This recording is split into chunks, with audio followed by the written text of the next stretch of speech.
जय हिंद। स्वागत है आप सभी का बीए सेमेस्टर वाला में। जैसा कि आप सभी लोगों को पता है, अगर नहीं पता है तो आप लोग जान लीजिए।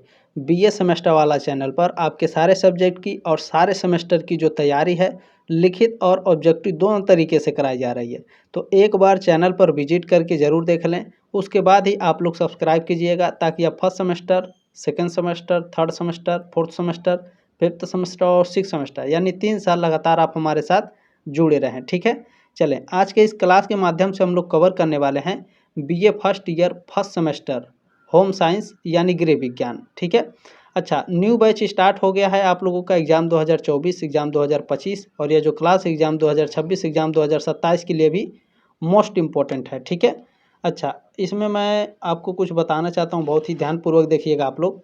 देखें, इसमें जो आपके पेपर का नाम है, जब आपको कॉलेज से ठीक है एडमिट कार्ड मिलेगा, प्रवेश पत्र, तो उस पर आपका पेपर का नाम लिखा रहेगा fundamental of nutrition and human development, और इसके आगे लिखा रहेगा कि आपका एग्ज़ाम कितने तारीख को है और कितने बजे से है। ठीक है, पोषण और मानव विकास के मूल तत्व। ठीक है, अच्छा, इसके पहले मैंने मॉडल पेपर 1 आपको करा दिया है।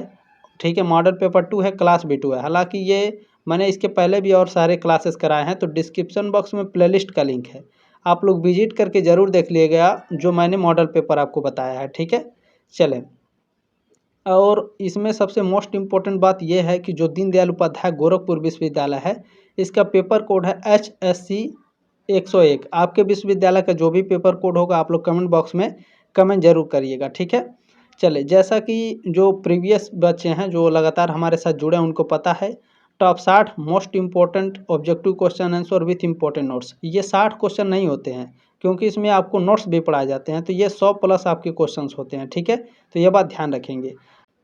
अच्छा, यहाँ आप लोग थोड़ा ध्यान दीजिएगा, जो दीनदयाल उपाध्याय गोरखपुर विश्वविद्यालय है और डॉक्टर भीमराव अम्बेडकर यूनिवर्सिटी है, सिद्धार्थ यूनिवर्सिटी है, कुछ कॉलेज ऐसे हैं जहाँ पर आपके ऑब्जेक्टिव एग्जाम होने वाले हैं, और कुछ कॉलेज ऐसे हैं जहाँ पर आपके लिखित ही होने वाले हैं। यानी जो 60% कॉलेज हैं इस बार लिखित कराएंगे ऑड सेमेस्टर के, यानी फर्स्ट सेमेस्टर, थर्ड सेमेस्टर और फिफ्थ सेमेस्टर का बहुत ज़्यादा कॉलेज में, यानी 60% कॉलेज में लिखित हो रहा है। जैसे आपका छत्रपति साहू जी महाराज यूनिवर्सिटी है, राम मनोहर लोहिया वध विश्वविद्यालय है, और महात्मा गांधी काशी विद्यापीठ है, राजा महेंद्र प्रताप सिंह स्टेट यूनिवर्सिटी, यहाँ पर आपके लिखित एग्जाम होंगे। ठीक है, तो जहाँ भी आपके ऑब्जेक्टिव एग्जाम है उनके लिए मोस्ट इंपॉर्टेंट होगी, ध्यान से देखेंगे। और जिनके लिए लिखित है वो भी इस क्लास को अटेंड कर सकते हैं, क्योंकि इसमें आपको नोट्स मिलते हैं। ठीक है, चलें, देखिए, भारत में आप किसी भी यूनिवर्सिटी से रहें, चाहे उत्तर प्रदेश में आप किसी भी यूनिवर्सिटी से हैं, तो आप इस क्लास को अटेंड कर सकते हैं। ठीक है, चलें, आज के इस क्लास में हम लोग कवर करने वाले हैं। इसमें पहला प्रश्न आपका पूछा गया है, निम्न में से कौन सा भाषा दोष नहीं है? तो इसमें जो आपका पहला ऑप्शन दिया है ली स्पिंग, ये क्या है? एक भाषा दोष नहीं है। ये ऑप्शन आपका राइट है। ठीक है, चलें, अगला प्रश्न है, ये प्रीवियस ईयर में आपके पूछे जा चुके हैं, 2024 के प्रश्न है। ठीक है, जो 2024 एग्जाम में पूछे जा चुके हैं। दूसरा प्रश्न है, रक्त का थक्का बनाने वाला प्रोटीन है, रक्त का थक्का बनाने वाला प्रोटीन कौन है? तो फाइब्रिनोजन है। ठीक है, या फिर फाइब्रिन, बी ऑप्शन आपका राइट है। प्रश्न नंबर 3 आपका पूछा गया है, आरबीसी यानी रेड ब्लड सेल्स के कोशिका द्रव्य में पाए जाने वाला लाल रंग का पदार्थ कहलाता है प्लाज्मा, हीमोग्लोबिन या प्रोटीन?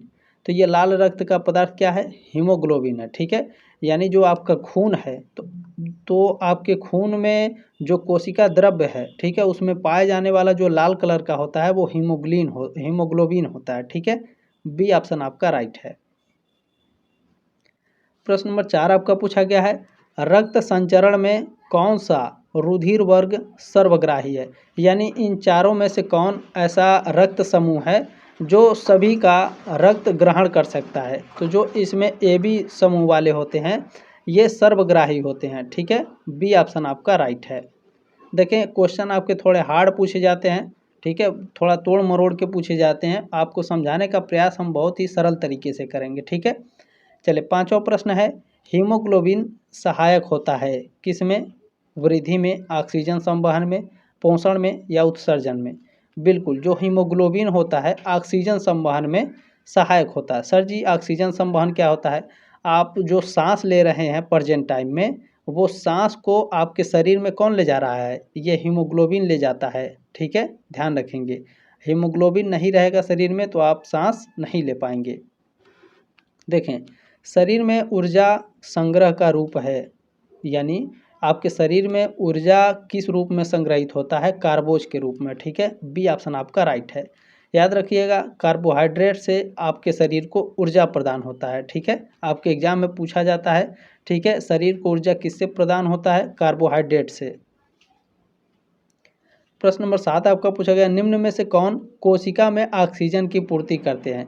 तो आपके शरीर में किसी पार्ट को अगर ऑक्सीजन की ज़रूरत है तो उस ऑक्सीजन को ले जाने वाला सिर्फ एक ही होगा। कौन होगा भैया बताइए? लाल रक्त कण होगा, रेड ब्लड सेल्स। ठीक है, ये ऑप्शन आपका राइट है। चलिए 8वां प्रश्न है आपका, कोशिका का ऊर्जा घर है। तो माइटोकॉन्ड्रिया जो होता है कोशिका का ऊर्जा घर होता है। ये ऑप्शन आपका राइट है। अब इसके बारे में मैं थोड़ा डिटेल में पढ़ा रहा हूँ, ध्यान से देखिएगा, इससे कई सारे प्रश्न आपके एग्जाम में बनेंगे। कोशिका का ऊर्जा घर माइटोकॉन्ड्रिया को कहा जाता है। ठीक है सर, तो माइटोकॉन्ड्रिया कोशिका के अंदर पाए जाने वाले छोटे कोशिकांग होते हैं। ठीक है, ये भोजन से ऊर्जा मुक्त करने में मदद करते हैं और इस प्रक्रिया को कोशिकीय श्वसन कहते हैं। माइटोकॉन्ड्रिया में एंजाइम होते हैं जो भोजन पदार्थों का ऑक्सीकरण करके ऊर्जा का निर्माण करते हैं। यह ऊर्जा एटीपी यानी एडेनोसिन ट्राइफॉस्फेट के रूप में जमा होती है और कई जैविक प्रक्रियाओं में काम आती है। ठीक है, तो माइटोकॉन्ड्रिया के कुछ और काम हैं, कौन कौन से देखें। सेलुलर चयापचय में शरीर में गर्मी पैदा करना, ये माइटोकॉन्ड्रिया का काम है। कैल्शियम की एकाग्रता को नियंत्रित करना और विशिष्ट स्टेरॉयड का उत्पादन, ये सभी क्या करता है? माइटोकॉन्ड्रिया करता है। प्रश्न नंबर 9 आपका पूछा गया है, शरीर में शुद्ध रक्त का संवहन कौन करता है? शिराएं करती हैं या फिर धमनियां करती हैं? बिल्कुल, शुद्ध रक्त का जो संवहन करता है शरीर में वो धमनियां करती हैं। बी ऑप्शन आपका राइट है। सर जी शिराएं क्या हैं, धमनियां क्या हैं, इसके बारे में बता दीजिए। बिल्कुल बताएंगे, बहुत ही ध्यानपूर्वक देखिएगा। देखें, शरीर में शुद्ध रक्त का संवहन धमनियां करती हैं। धमनियां हृदय से रक्त को शरीर में ले जाती हैं। क्या करती हैं धमनियां, क्या काम करती हैं? जो आपका हार्ट है, उस आपके हार्ट से जो रक्त है वो शरीर में कौन ले जाता है? वो धमनियां का काम है। ठीक है, अच्छा, धमनियां जो हृदय से रक्त को शरीर में ले जाती हैं और जो शिराएं होती हैं वो रक्त को वापस एकत्रित करके हृदय तक ले जाती हैं। ठीक है, केशिकाएं जिनके द्वारा कोशिकाओं और रक्त के बीच जल और रसायनों का आदान प्रदान होता है। ठीक है, चलें, धमनियां और शिराएं आपको समझ में अच्छे से आ गया होगा। आगे बढ़ते हैं। आप लोग पीडीएफ पाना चाहते हैं तो टेलीग्राम ग्रुप ज्वाइन कर लीजिएगा। वीडियो के ठीक नीचे पीडीएफ मिलेगा, आराम से आप लोग डाउनलोड कर लीजिएगा। आपका क्या है, रिवीजन भी होता रहेगा और आपको इसमें से जो इम्पोर्टेंट नोट्स है वो सभी मिल जाएंगे। ठीक है, तो टेलीग्राम ग्रुप ज्वाइन कर लीजिएगा। लाइपेज एंजाइम पाचन करता है प्रोटीन का, कार्बोज का, वसा का या खनिज लवणों का।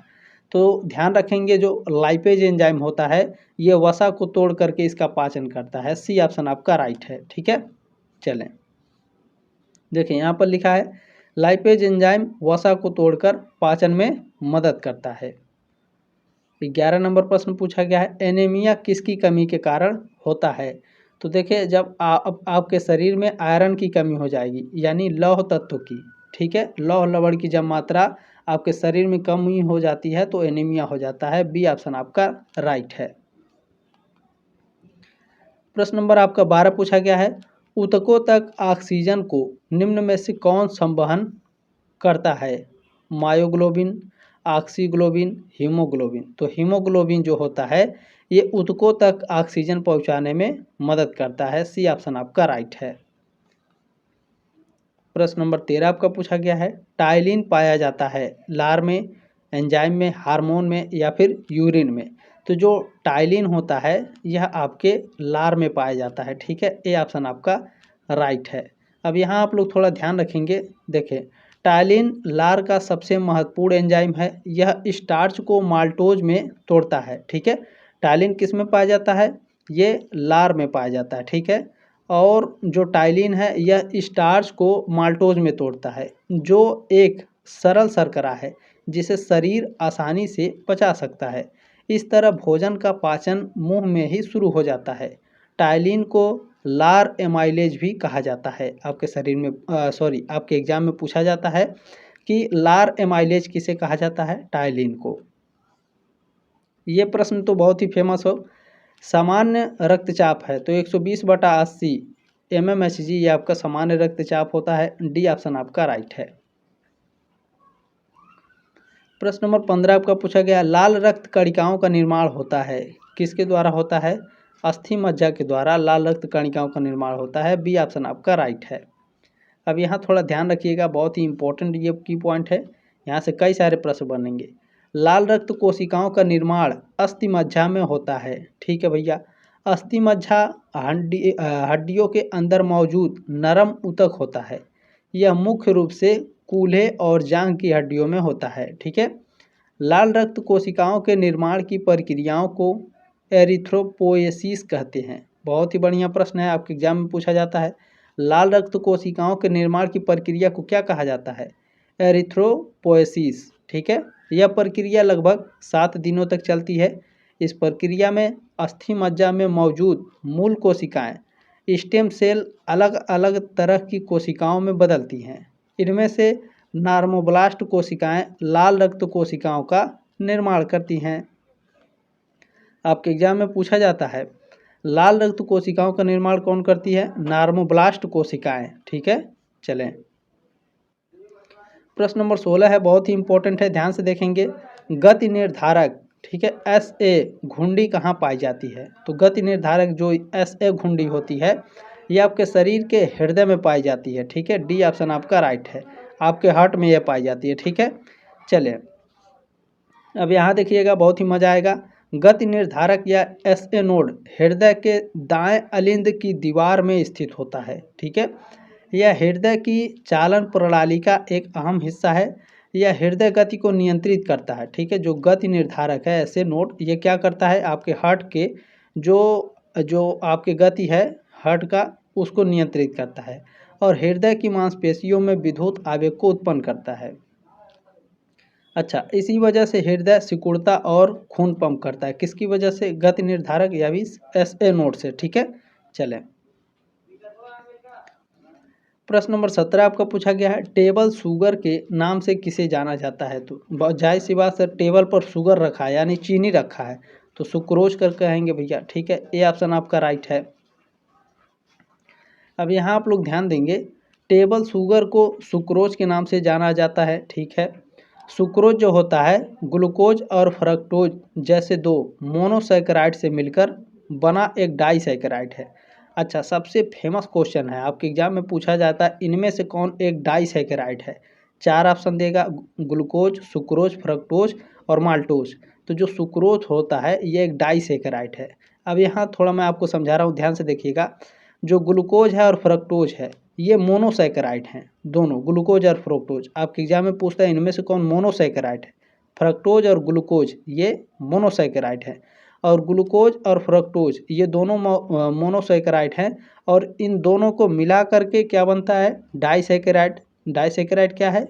सुक्रोज है यानी चीनी है। ठीक है, देखें, सुक्रोज गन्ने से निकाला जाता है और आमतौर पर चीनी के टुकड़ों या दानों के रूप में आता है। जो सुबह सुबह आप लोग चाय बनाते हैं वो क्या है भैया? सुक्रोज है। ठीक है, ध्यान रखेंगे।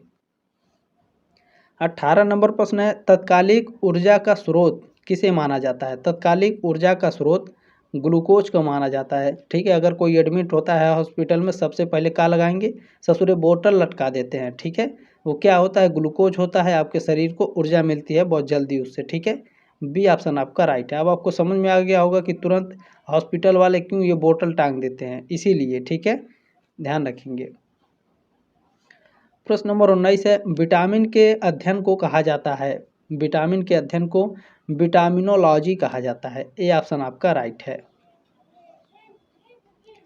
प्रश्न नंबर 20 आपका पूछा गया है, किस विटामिन को सनशाइन विटामिन भी कहते हैं? तो जो विटामिन डी है इसको सनशाइन विटामिन कहते हैं। ठीक है, डी ऑप्शन आपका राइट है। ठीक है, यहाँ पर मेरा लिखना यही उद्देश्य था, डी ऑप्शन आपका राइट है। प्रश्न नंबर 21 है, मनुष्य की आंखों की रोशनी के लिए कौन सा विटामिन लाभदायक है? तो आँखों की रोशनी के लिए विटामिन ए लाभदायक होता है। ठीक है, ए ऑप्शन आपका राइट है। ठीक है, चलें। विटामिन ए सबसे ज़्यादा किस में पाया जाता है, तो पूछता है तो ध्यान रखेंगे गाजर में विटामिन ए सबसे ज़्यादा पाया जाता है। गाजर के बाद पपीते में विटामिन ए सबसे ज़्यादा होता है। ठीक है, चलें। विटामिन बी का रासायनिक नाम क्या है?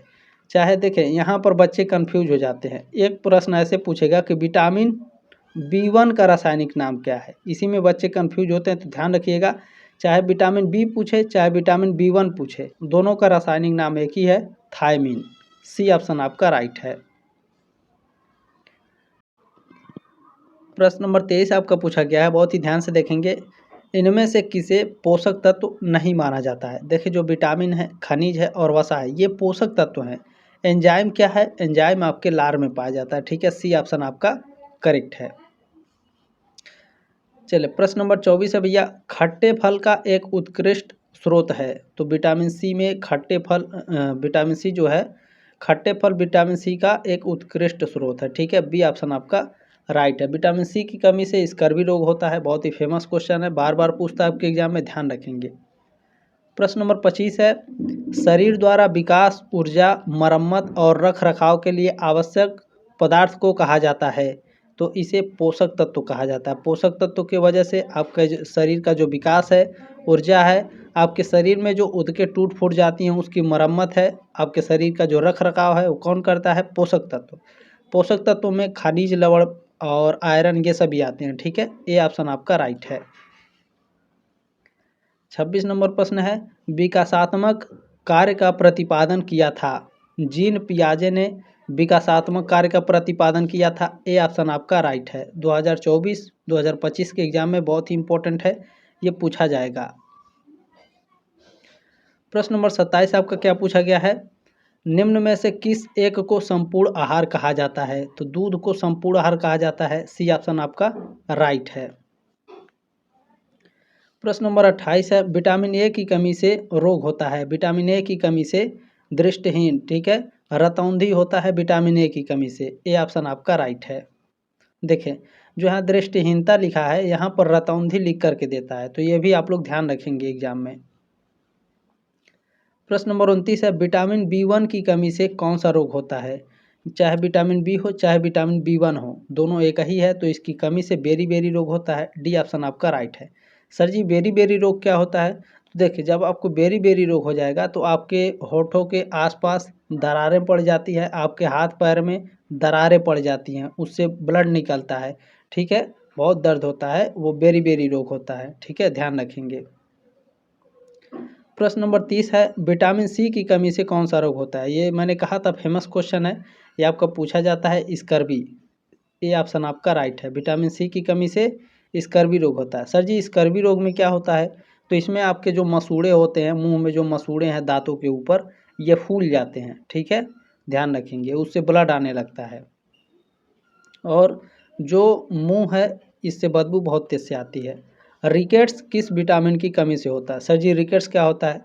ये एक सूखा रोग है और इसमें हड्डियां टेढ़ी हो जाती हैं। ठीक है, तो जो रिकेट्स है, यह आपके विटामिन डी की कमी से होता है। ये कैल्शियम की कमी से होता है रिकेट्स। ठीक है, हड्डियां टेढ़ी हो जाएंगी। डी ऑप्शन आपका राइट है। प्रश्न नंबर 32 क्या है, मानव शरीर में धीमी वृद्धि निम्नलिखित में से किस कमी के कारण होता है? यानी आपके शरीर का जो वृद्धि है वो धीरे धीरे हो रहा है, तो कौन सी विटामिन की कमी के कारण ये धीरे हो जाता है? तो प्रोटीन की कमी के कारण आपके शरीर का जो विकास है वो धीमा हो जाएगा। बी ऑप्शन राइट है। सर जी, प्रोटीन क्या होता है? देखिए, दाल में सबसे ज़्यादा प्रोटीन पाया जाता है। ठीक है, ध्यान रखेंगे। और मैं बात करूं प्रोटीन की, तो सबसे ज़्यादा जो प्रोटीन होता है वो सोयाबीन के बीज में होता है। जो आप लोग सोयाबीन खाते हैं ना, वो सोयाबीन का खरी होता है जो सब्जी बनाई जाती है। एक होता है सोयाबीन का बीज, एक होता है सोयाबीन का तेल, एक होता है सरसों, एक होता है सरसों का तेल। सरसों से खरी निकलता है, लेकिन उस खरी का सब्जी नहीं बनता, लेकिन सोयाबीन से जो खरी निकलता है उसका आप लोग सब्जी खाते हैं, तेल भी खाते हैं, और उसका बीज होता है उसको भिगो कर खाया जाता है। ठीक है, ध्यान रखेंगे। प्रश्न नंबर 33 है, जंतुओं में जल की उपस्थिति कितने परसेंट होती है? ठीक है, कितने परसेंट जंतुओं में जल की परसेंटेज होती है बताइए? बिल्कुल 60 से 75%। ठीक है, 60 से 75% जंतुओं में जल की उपस्थिति होती है। सी ऑप्शन आपका राइट है। प्रश्न नंबर 34 आपका क्या पूछा गया है, बहुत ही ध्यान से देखेंगे।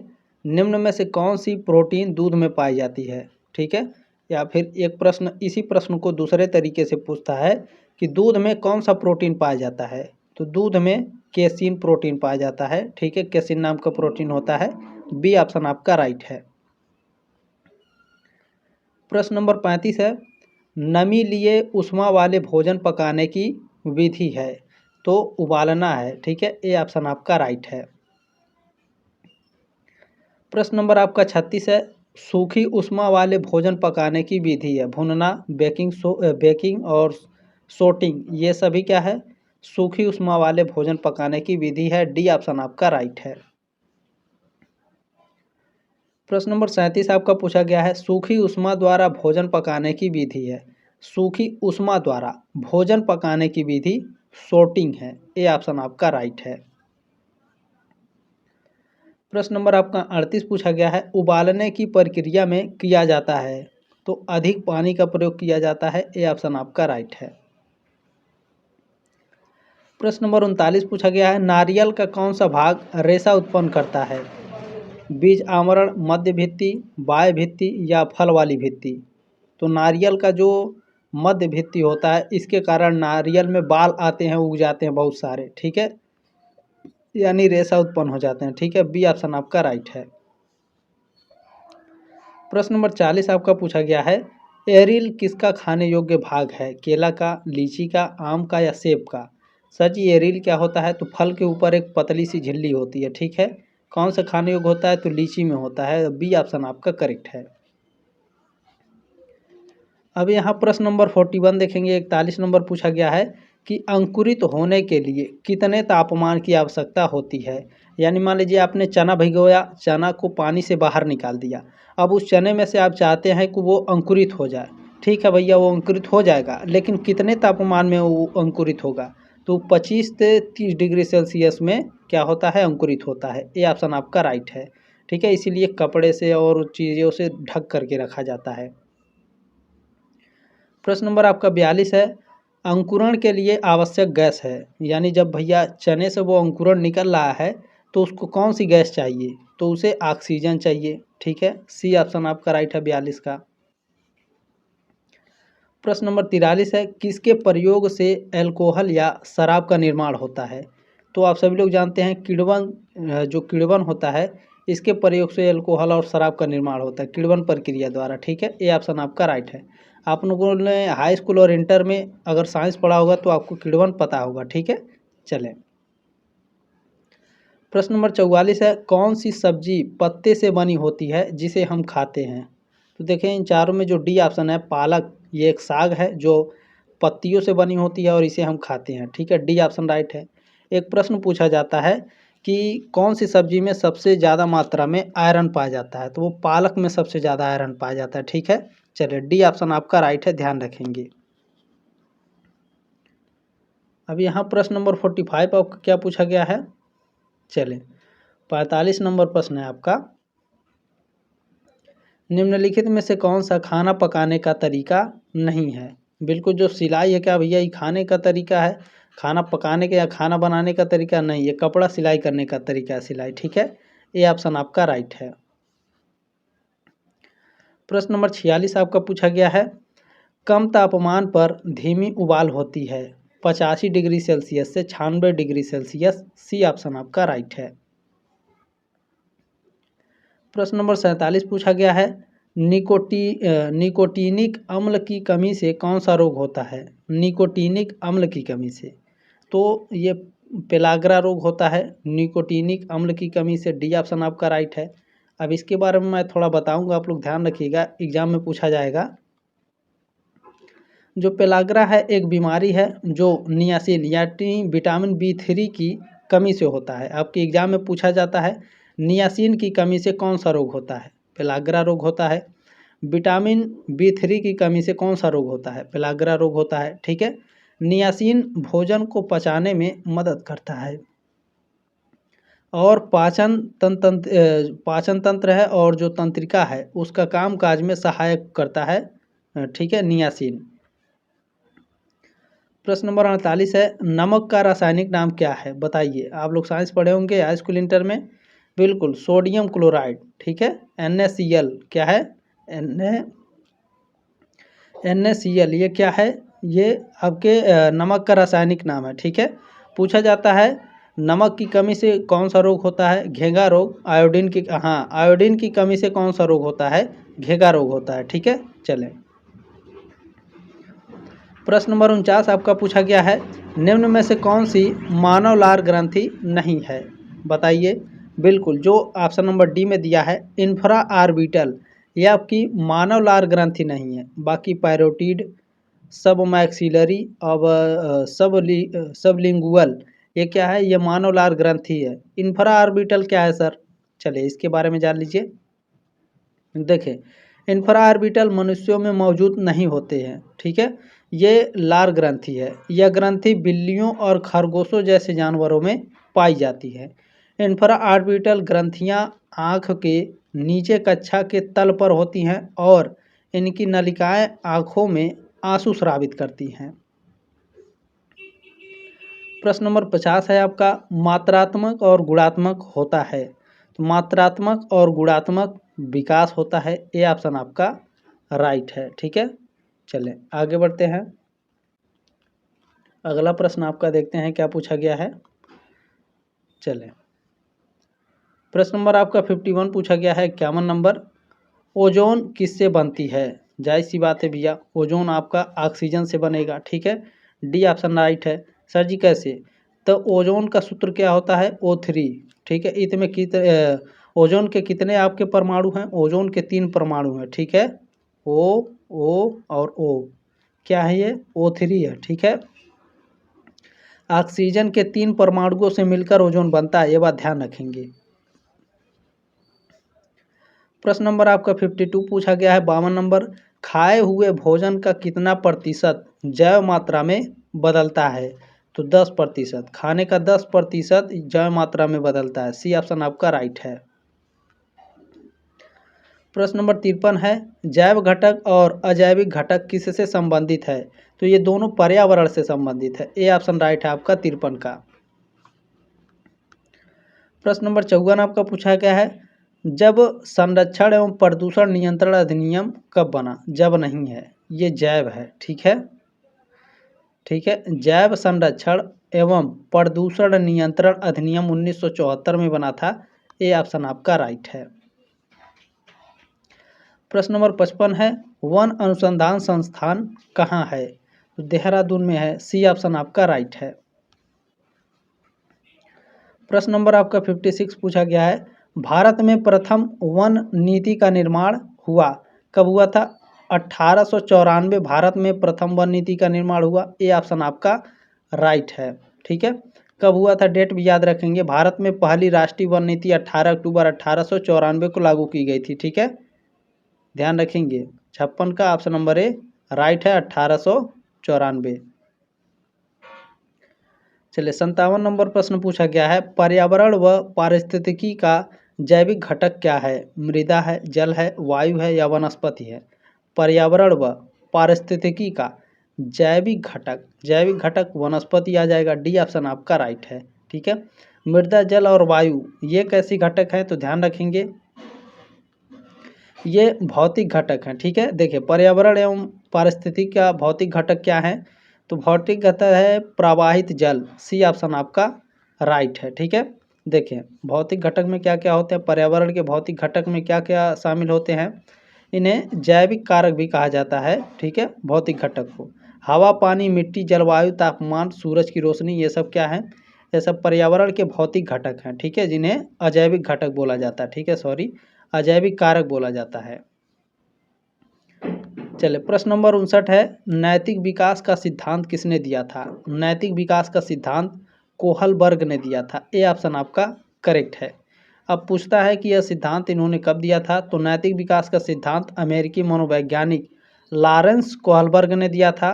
उन्होंने 1969 में यह सिद्धांत पेश किया था।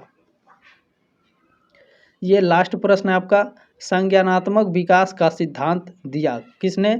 जीन पियाजे ने संज्ञानात्मक विकास का सिद्धांत दिया था। ठीक है, आप इस क्लास को आगे जरूर सेंड करेंगे, सब्सक्राइब जरूर कीजिएगा, एक लाइक जरूर करके जाएंगे। जल्दी मिलते हैं आपके मॉडल पेपर 3 में, तब तक के लिए जय हिंद, वंदे मातरम।